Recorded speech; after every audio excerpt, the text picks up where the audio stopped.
सोचो यूट्यूब की दुनिया जहां हर दिन नए क्रिएटर्स बनते हैं, हर दिन नया स्टार चमकते हैं, पर कुछ नाम ऐसे भी होते हैं जो एक दिन अचानक से गायब हो जाते हैं। उनके वीडियोस रुक जाते हैं, उनका सोशल मीडिया खामोश हो जाता है और बची रहती है सिर्फ एक कहानी। आज हम बात करेंगे 5 ऐसे यूट्यूबर्स की जो अपने टाइम पे लेजेंड थे पर आज यूट्यूब से कम्प्लीटली डिसअपीयर्ड हो चुके हैं।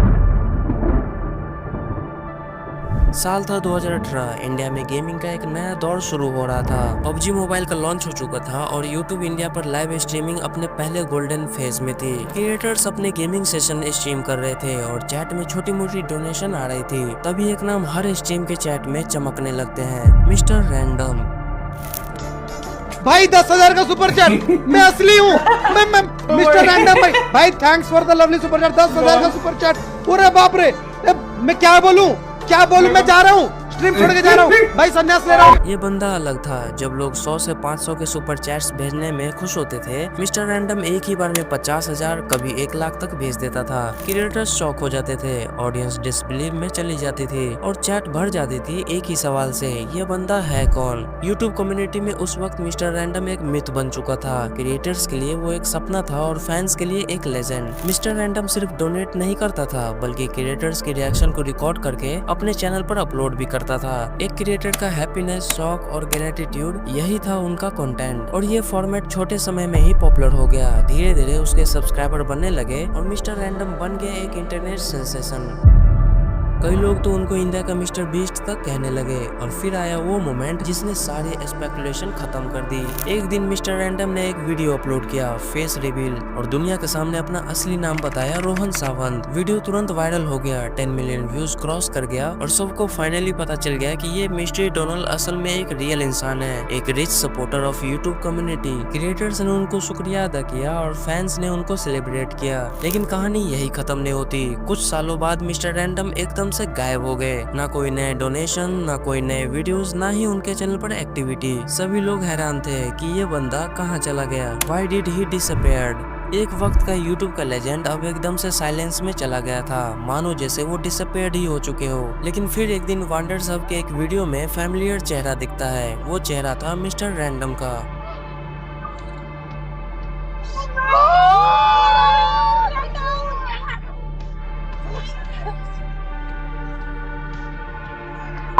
और वहाँ उन्होंने रिवील किया कि अब वो एक कॉर्पोरेट जॉब करते हैं गेमिंग जायंट एक्टिविजन में, जहाँ कॉल ऑफ ड्यूटी जैसे बड़े टाइटल्स बनते हैं। आज रोहन सावंत एक कॉर्पोरेट लाइफ जी रहे हैं क्योंकि उसको यूट्यूब से ज्यादा पैसे तो उस जॉब से ही मिलता होगा। मे बी उनकी यूट्यूब जर्नी खत्म हो गई है, लेकिन उनका नाम, उनकी मिस्ट्री और उनकी जेनरोसिटी हमेशा इंडियन स्ट्रीमिंग कल्चर का एक अनफॉरगेटेबल चैप्टर रहेगा। मिस्टर रैंडम एक ऐसा इंसान जिन्होंने एक पूरी जनरेशन ऑफ स्ट्रीमर को इंस्पायर किया और फिर एकदम से डिसअपीयर्ड हो गए।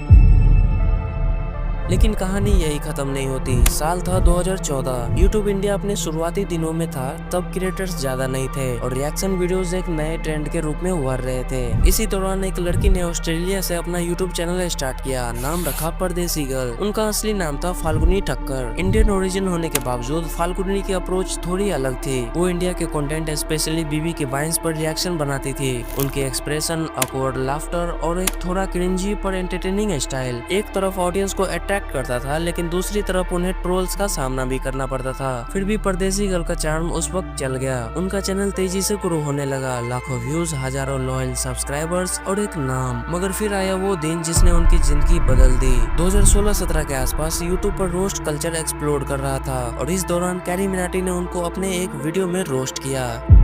ज्यादा टाइम लोगों का ध्यान इसकी शक्ल पे है और शायद लोग कभी कभी बीबी की तरफ देख लेते हैं। ये लड़की बस बच रखी है, 19-20 के फर्क से बच रही है। कैरी मिनाटी की वीडियो वायरल हो गई, लोग हंसते रहे, मीम्स बने और ट्रोल्स ने परदेसी गर्ल के पीछे पड़ना स्टार्ट कर दिया। उनके लिए यूट्यूब एक नाइटमेयर बन गया। कमेंट सेक्शन भर गया हेट से। Cringe, fake reaction, over acting जैसे वर्ड रोज सुनने को मिलते थे और ये सब धीरे धीरे फाल्गुनी को अंदर से तोड़ने लगे। ट्रोलिंग और साइबर बुलिंग का असर इतना गहरा था कि वो डिप्रेशन में चली गई। एक वक्त आया आया जब उन्होंने अपने वीडियोस डिलीट करना शुरू कर दिया और फिर एकदम से यूट्यूब छोड़ दिया। एक क्रिएटर जो अपनी यूनिक आइडेंटिटी बना रही थी सिर्फ ट्रोल के प्रेशर से डिसअपीयर हो गई। लेकिन कहानी यही खत्म नहीं होती। साल 2021 में फाल्गुनी ने एक बार फिर कमबैक करने की कोशिश की। उन्होंने सोचा शायद वक्त बदल गया हो, शायद लोग अब समझदार हो गए हो। उन्होंने अपने चैनल पर दोबारा वीडियोस डालना स्टार्ट किया, पर रियलिटीज वैसी नहीं जैसे उन्होंने सोची थी। व्यूज नहीं आए, पिछली कंट्रोवर्सी का शैडो अभी भी उनके ऊपर था और कुछ ही समय बाद उन्होंने दोबारा वीडियोस डालना बंद कर दिया।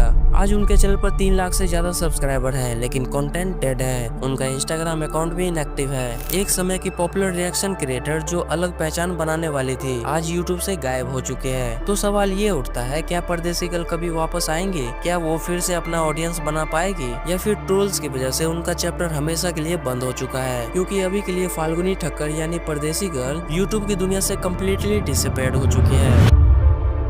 लेकिन अगला यूट्यूबर तो अपने चैनल पे 2 साल काम किया और फिर गायब हो गया। ये बात है 2018 की, पबजी का गोल्डन एरा। वो टाइम जब गेमिंग इंडिया में अपने पीक पर था। हर तरफ सिर्फ एक ही नाम गुनगुनाता था, पबजी मोबाइल। और इसी दौरान एक चैनल आया जिसका नाम था Jack Shukla live. Jack Shukla एक नॉर्मल गेमिंग चैनल नहीं था। ये चैनल करता था मिमिक्री गेमिंग, जो कि काफी ज्यादा फनी होता था। फिल्मी डायलॉग्स, गायतोंडे की आवाज, बॉलीवुड एक्टर्स की नकल और उनके बीच में फनी कमेंट्री, और बैकग्राउंड में चल रहा होता था पबजी का गेम प्ले। ऑडियंस के लिए ये एक नया एंटरटेनमेंट का कॉम्बो था, गेमिंग प्लस कॉमेडी प्लस फिल्मी तड़का, और नेचुरली लोग पागल हो गए। जैक शुक्ला लाइव के सभी सब्सक्राइबर को गायतोंडे भाव का 24 इंच अंदर तक का नमस्कार। चैनल की ग्रोथ तेज थी। वो वक्त ऐसा था कि हर स्ट्रीमर बस गेम प्ले कर रहा था, लेकिन जैक शुक्ला लाइव एकदम अलग था। उनके वीडियोस वायरल होने लगे और धीरे धीरे चैनल ने 1 मिलियन सब्सक्राइबर क्रॉस कर लिया। एक चैनल जो एकदम आउट ऑफ द बॉक्स था, एक शॉर्ट टाइम में ही नेक्स्ट लेवल क्रेज बन गया। लेकिन आपको शायद ये बात ना पता हो कि जब मैंने इस चैनल के बारे में रिसर्च किया तब मुझे कुछ बातें पता चला। जैक शुक्ला लाइव एक इंडिविजुअल क्रिएटर का चैनल नहीं था, ये था एक कंपनी बेस्ड प्रोजेक्ट। एक पूरी टीम इसके पीछे काम करती थी और सभी को मंथली सैलरी भी मिलती थी। लाइक ऑदर जो वॉइस एक्टर जय विजय सच्चन और केतन सिंह। वो डाउन और इतने सारे लोग एक साथ उसमें आते हैं कि वो हल्का सा वो ग्लिच के कारण जो है, क्या हुआ गायतोंडे? मेरा लैंड बहुत सड़ी मैं क्या बोलता नहीं, टेक्निकल इशू का टेंशन नहीं लेने का, मैं इसको छोड़ेगा नहीं, समझा क्या? आज तो बचेगा। स्क्रिप्ट राइटर्स एंड एडिटर्स और एक प्रोफेशनल गेमर जो गेम प्ले करता था। इस कंपनी के और भी चैनल्स थे, सुदेसी गाने और सुदेसी एंडिंग। जैक शुक्ला एक नाम था, पर उसके पीछे एक पूरा प्रोडक्शन हाउस चल रहा था। लेकिन फिर आया साल 2020, एक ऐसा वक्त जब सब कुछ रुक गया। एक दिन बिना किसी वार्निंग के कंपनी ने अपने प्रोजेक्ट्स बंद कर दिए। टीम बिखर गई, वॉइस एक्टर टीवी शोज और अलग प्रोजेक्ट्स में चले गए और एडिटर्स ने अपना कैरियर दूसरी जगह शिफ्ट कर लिया। रिजल्ट, जैक शुक्ला लाइव हमेशा के लिए साइलेंट हो गया। आज यूट्यूब पर उस चैनल के सिर्फ पुरानी यादें बची है, ना नए वीडियोस, ना स्ट्रीम, ना ही वो कोई मिमिक्री। जैक शुक्ला एक नाम बनकर रह गया और एक याद कि एक वक्त था जब पबजी के गोल्डन एरा में एक चैनल ने गेमिंग को कॉमेडी के साथ एकदम नए लेवल पे लेकर गया और अचानक से सभी इस चैनल से गायब हो गए। जैक शुक्ला लाइव एक ऐसा एक्सपेरिमेंट था जो छोटे वक्त के लिए ही सही, लेकिन इंडियन गेमिंग कम्युनिटी में एक अलग लेगेसी छोड़ गया।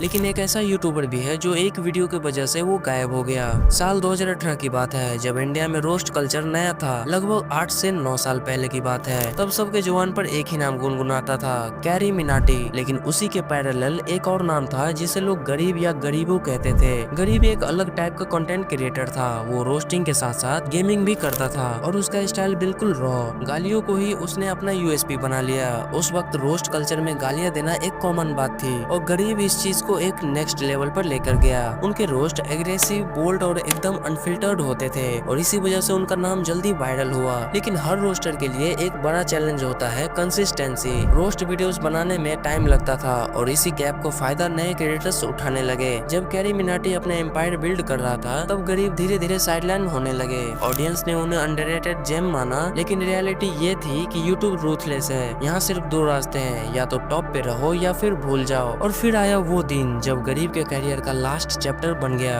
गरीब ने एक रोस्ट वीडियो बनाया एक क्रिएटर मलाइका पर, लेकिन इस बार बात कुछ अलग थी। वीडियो में भर भर के गालियां थी और इतने पर्सनल अटैक्स कि लगता था जैसे गरीब किसी से बदला ले रहा हो। ऑडियंस शॉक थी और क्रिटिसिज्म बरसने लगा। बैकलैश इतना स्ट्रॉन्ग था कि गरीब को समझ नहीं आया कि इसे हैंडल कैसे करे। उस रोस्ट के बाद गरीब ने और कोई वीडियो अपलोड नहीं किया और फिर क्या था, चैनल डेड हो गया। और एक दिन उन्होंने एक कम्युनिटी पोस्ट डाली जिसमें उन्होंने लिखा, मैं परमानेंटली यूट्यूब छोड़ रहा हूँ।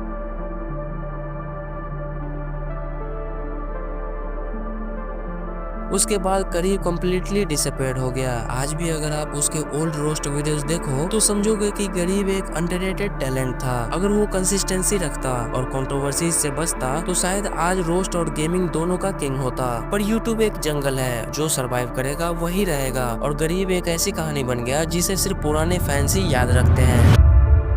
लेकिन किसे पता था कि उसी साल एक और यूट्यूबर गायब हो जाएगा। साल 2018 इंडियन ई स्पोर्ट के लिए एक गोल्डन मोमेंट था और ऑप्टिक इंडिया जैसे ऑर्गेनाइजेशन ने एक टीम बनाई और उस टीम का सबसे प्रोमिसिंग प्लेयर था निखिल फोर्सेकन कुमावत। CS:GO में उसकी एम और रिफ्लेक्सेस लाजवाब थे। फैंस के लिए वो एक राइजिंग स्टार था। एक सपना था कि एक दिन इंडिया भी ग्लोबल ई स्पोर्ट स्टेज पर साइन करेगा। लेकिन फिर आया वो दिन जो इंडियन ई स्पोर्ट के लिए नाइटमेयर बन गया। शंघाई में एक्सट्रीम लेड एशिया टूर्नामेंट चल रहा था। ऑप्टिक इंडिया मैच खेल रही थी, सब नॉर्मल लग रहा था। तभी एक एडमिन ने फोर्सेकन के पीसी में कुछ अनयूजुअल नोटिस किया। पीसी चेक हुआ और वहीं से निकला एक नाम word.exe। ये सिर्फ एक फाइल नहीं थी, ये एक चीट सॉफ्टवेयर था। मैच तुरंत रोक दिया गया, क्राउड साइलेंस में चला गया और न्यूज आग की तरफ फैल गई। ऑप्टिक इंडिया डिस्क्वालीफाइड हो गया और फोर्सेकन बन गया एक ही रात में इंडियन ई स्पोर्ट का विलन। एक इंसान की चीटिंग ने सिर्फ एक टूर्नामेंट नहीं बल्कि पूरी इंडियन ई स्पोर्ट कम्युनिटी की रेपुटेशन को बर्बाद कर दिया।